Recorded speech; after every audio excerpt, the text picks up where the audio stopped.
কেউ কথা রাখেনি।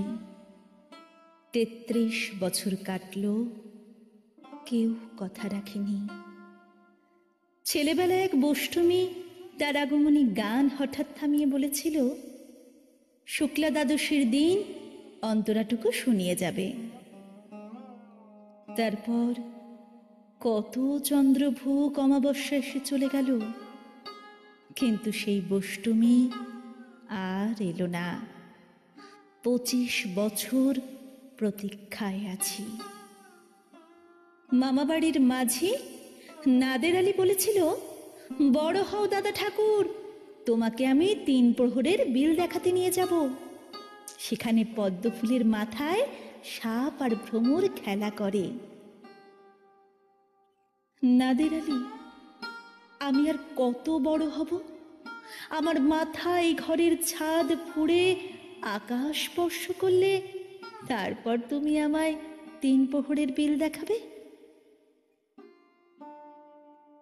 একটাও রয়্যাল গুলি কিনতে পারিনি কখনো। লাঠি লজেন্স দেখিয়ে দেখিয়ে চুষেছে লস্কর বাড়ির ছেলেরা। ভিখারির মতন চৌধুরীদের গেটে দাঁড়িয়ে দেখেছি ভিতরে রাস উৎসব। অবিরল রঙের ধারার মধ্যে সুবর্ণ কঙ্কন পরা ফর্সা রমণীরা কত রকম আমোদে হেসেছে।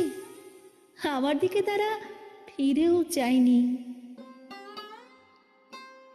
বাবা আমার কাঁধ ছুঁয়ে বলেছিলেন, দেখিস একদিন আমরাও।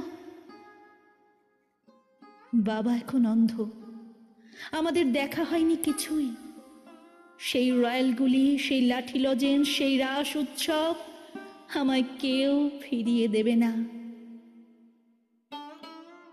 বুকের মধ্যে সুগন্ধির রুমাল রেখে বরুণা বলেছিল, যেদিন আমায় সত্যিকারের ভালোবাসবে সেদিন আমার বুকেও এরকম আতরের গন্ধ হবে। ভালোবাসার জন্য আমি হাতের মুঠোয় প্রাণ নিয়েছি, দুরন্ত ষাঁড়ের চোখে বেঁধেছি লাল কাপড়।